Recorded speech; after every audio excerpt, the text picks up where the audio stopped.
What up, GSD50JP in the house? What's happening out there? Anyway, I have a friend that I met on YouTube. We haven't actually met, but you know, we talk a little bit and stuff. And it's a white guy, and we talk about our game and stuff, you know, the women and stuff like that. And this guy is funny. He's real cool, right?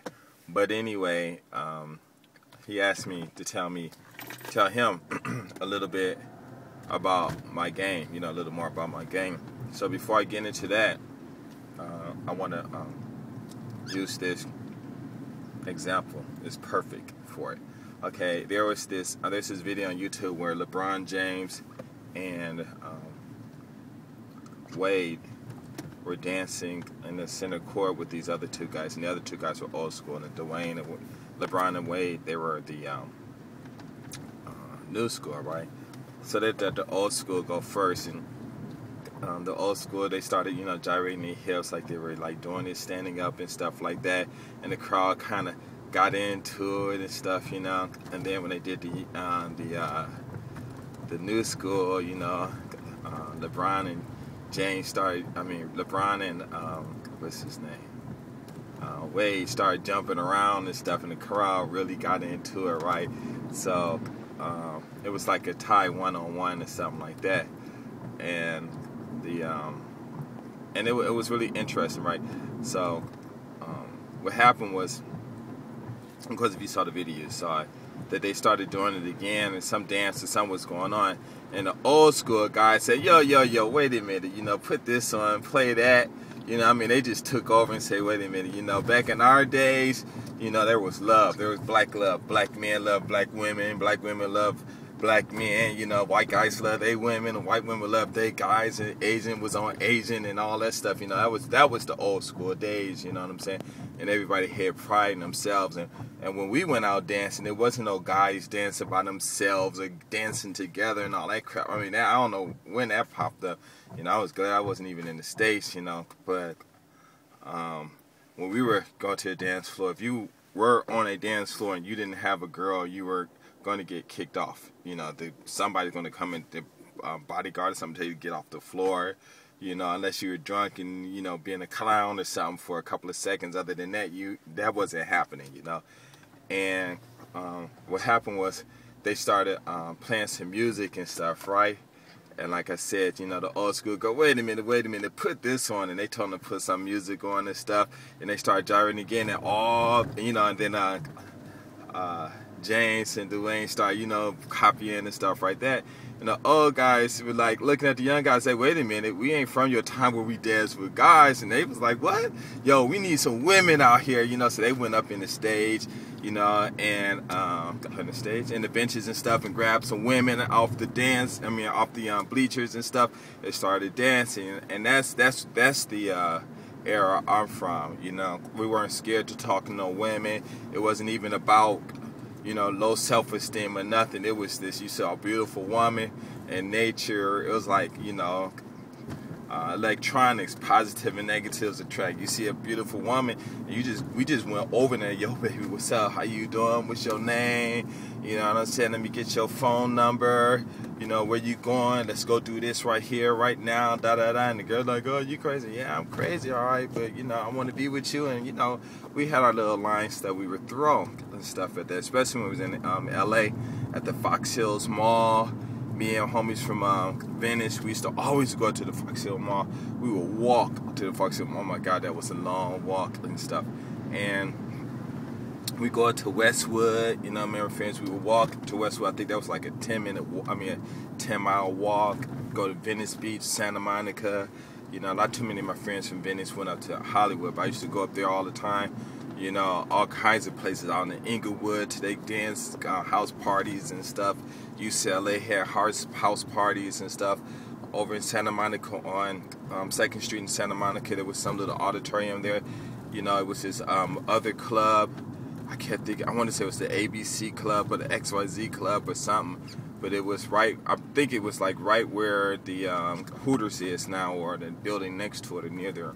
You know, a whole bunch of radio or something like that. That was when breakdancing and stuff had came out and stuff. But what I'm saying is that there was a lot and lots of clubs we used to just go to. Bang, bang, bang. Hollywood, you know, all kinds of clubs we went to. And let's see, turn into here. And we were always, you know, always after the women. Me and my homeboy, his name is Red from Venice. You know what I mean? It was always, he just picked me up. You know, it was him and my other friend named Damon. You know, you guys from Venice probably know these guys and stuff.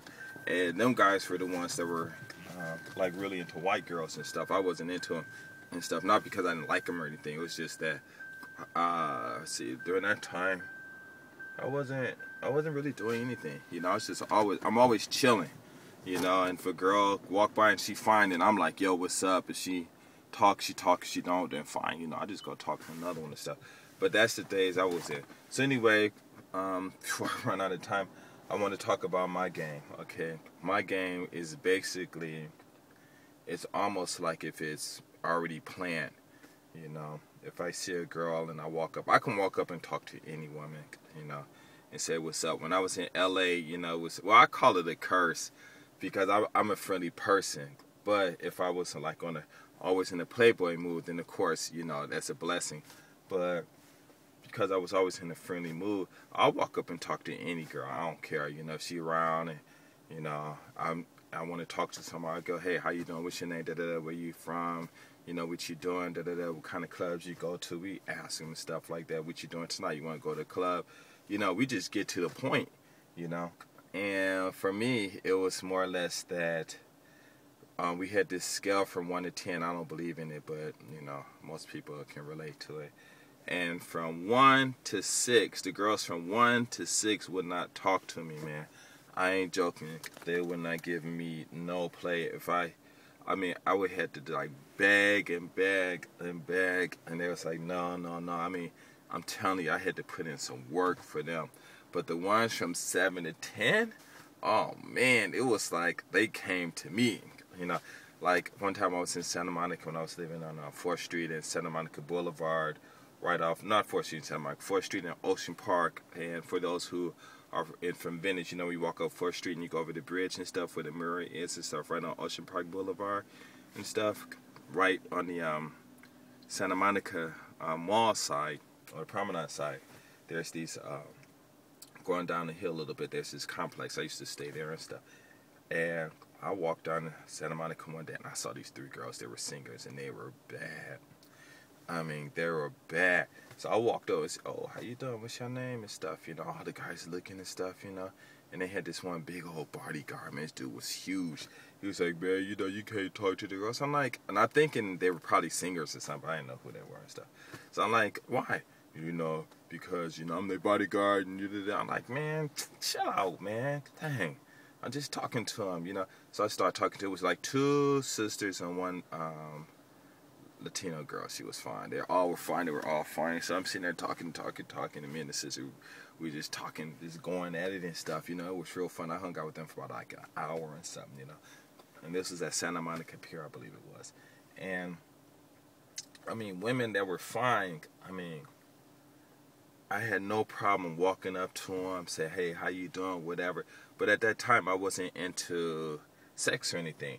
So, not that much. So, it was like, I wouldn't even think about sex. I mean, at that time, I probably even think, at that time, I was probably even still a virgin too, yeah, because when I first moved over there for like a year, almost about a whole year, it was like a year after I was over there, something like that. It was the first time I had any kind of physical relationships like that with women and stuff, so I was still a virgin. So when I was in my virgin days, man, I was just talking to everybody, because, you know, if you ain't doing it, you don't know what you're missing and stuff, right?